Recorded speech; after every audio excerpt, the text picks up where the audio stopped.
আসসালামু আলাইকুম। আজকের এই ভিডিওতে আপনারা যারা কিনা নতুন ট্রেডিং এ আসছেন অথবা ট্রেডিং করছেন অলরেডি, সেটা হোক বাইনারি অথবা ফরেক্স, যে ট্রেডিং এ করে থাকেন না কেন, আজকের এই ভিডিওতে আপনাদের সাথে আমি 5টা ট্রিক্স শেয়ার করব, যে 5টি ট্রিক্স আপনাকে বাইনারি ট্রেডিং বলেন অথবা ফরেক্স ট্রেডিং এ আমি আপনাদের সবাইকে সাজেস্ট করব ভিডিওটা সম্পূর্ণ দেখবেন। তো চলুন আর বেশি কথা না বলে আজকের এই ভিডিওটি শুরু করি। আপনাদেরকে যেটা জানতে হবে বা শিখতে হবে সেটা হচ্ছে ট্রেডিং।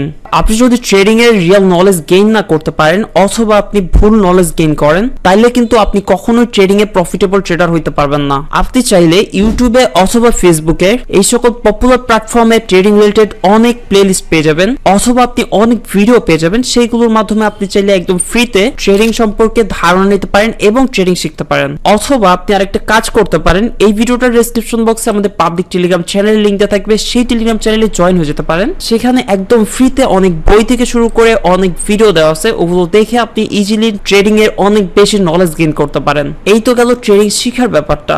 সেকেন্ড নাম্বারে আমরা যে টপিকটা নিয়ে কথা বলবো সেটা হচ্ছে মানি ম্যানেজমেন্ট। আপনি যদি ট্রেডিং শিখেও যান, তারপরও যদি আপনি সঠিকভাবে মানি ম্যানেজমেন্ট ঠিক মতো না করতে পারেন, সেক্ষেত্রে আপনি ট্রেডিং এ লস করেই ফেলবেন সব ব্যালেন্স। আপনি কখনোই একটা ট্রেডে আপনার ব্যালেন্সের অধিক পরিমাণ অ্যামাউন্ট আপনি ইউজ করবেন না কখনো। সবসময় চেষ্টা করবেন ব্যালেন্সের অনেক কম একটা অ্যামাউন্ট ট্রেডিং এ ইনভেস্ট করার জন্য। আপনি যদি মানি ম্যানেজমেন্টটা ঠিক মতো করতে পারেন, সেক্ষেত্রে আপনাকে ট্রেডিং এ প্রফিটেবল হইতে কেউ আটকাতে পারবে না। তবে হ্যাঁ, আপনাদেরকে একটু পরে আমি যে 3টা টিপস দিব, ওই 3টাও কিন্তু আপনাদেরকে অবশ্যই ফলো করতে হবে। আর মানি ম্যানেজমেন্ট কিন্তু ট্রেডিং এ অনেক বেশি ইম্পর্টেন্ট। নাম্বার 3 তে আমরা যেটা নিয়ে কথা বলবো সেটা হচ্ছে রিস্ক ম্যানেজমেন্ট। আপনি যদি ট্রেডিং সম্পর্কে ধারণা রাখেন অথবা আপনি ট্রেডিং সম্পর্কে ভালোই জানেন, তাইলে কিন্তু অবশ্যই এই রিস্ক ম্যানেজমেন্টের বিষয়ে আপনি কিন্তু অবশ্যই শুনে থাকবেন। প্রত্যেকটা সময় আপনাদেরকে রিস্ক ম্যানেজমেন্টটা ফলো করতে হবে। আপনি সবসময় যেটা চেষ্টা করতে পারেন সেটা হচ্ছে ব্যালেন্সে 2% ইনভেস্ট করতে পারেন। এন্ড অবশ্যই আপনাদেরকে স্টপ লস, টেক প্রফিট এবং ডেইলি লস লিমিট আপনাদেরকে অবশ্যই এটা ফলো করতে হবে। লাইক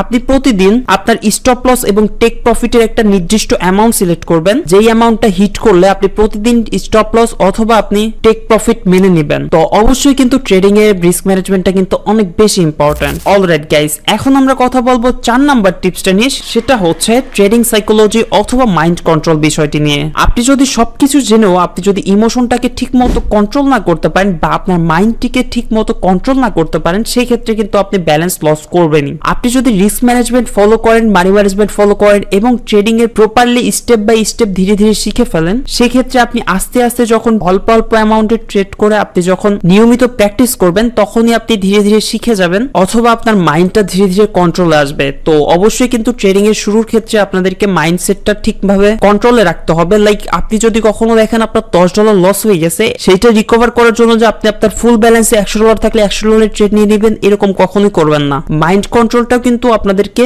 বুঝতে হবে। এবং সাইকোলজি বলতে আপনাদেরকে আমি বুঝাবো যে মার্কেটে স্মার্ট হইতে হবে, স্মার্ট ভাবে আপনাদেরকে ভাবতে হবে সবকিছু। 5 নম্বরে আমরা যেটা নিয়ে কথা বলবো সেটা হচ্ছে ডিসিপ্লিন নিয়ে। আপনি যদি ট্রেডিং এ আসেন এবং বিনা ডিসিপ্লিনে আপনি উড়াধুরা ট্রেডিং করেন, সেক্ষেত্রে আপনার ব্যালেন্স লস হবে, এটা একদম কনফার্ম বলা যায়। ভিডিওর ফার্স্ট থেকে লাস্ট অবধি আমরা যে 4টা টিপস দিছি আপনাদেরকে, এই 4টা টিপস যদি আপনি ফলো করেন একটি ডিসিপ্লিনের মাধ্যমে, অথবা আপনি একটা চার্ট করে নিতে পারেন আপনি প্রতিদিন কয়টা ট্রেড করবেন অথবা আপনি কত ডলার স্টপ লস এবং টেক প্রফিট রাখবেন, সেগুলো যদি একটা ডিসিপ্লিন ফলো করেন, তবে আমি আশা করব আপনাদেরকে ট্রেডিং এ কেউ আটকাতে পারবে না। সো আই হোপ আপনাদেরকে এই 5টা টিপস বুঝাইতে পারছি। অলরাইট গাইস, এই তো ছিল মোটামুটি এই 5টি ধাপ বা 5টি টিপস। আপনি যদি এই 5টি টিপস নিয়মিত একদম ইজিলি ফলো করতে পারেন অথবা আপনি আপনার রেগুলার ট্রেডে এগুলো ব্যবহার করতে পারেন, এই 5টি টিপস ফলো করতে পারেন, তবে আমি আশা করব আপনাদেরকে ট্রেডিং এ প্রফিটেবল হইতে কেউ আটকাইতে পারবে না। তো গাইস, এই তো ছিল মোটামুটি আজকের এই ভিডিওটি ভালো লাগলে আমাদের এই চ্যানেলটিকে সাবস্ক্রাইব করে নিতে পারেন। এন্ড গাইস, নেক্সট ভিডিও কি নিয়ে চান অবশ্যই কমেন্ট করে জানাতে পারেন। সো এই ছিল মোটামুটি আজকের ভিডিওটি। সবাই ভালো থাকবেন,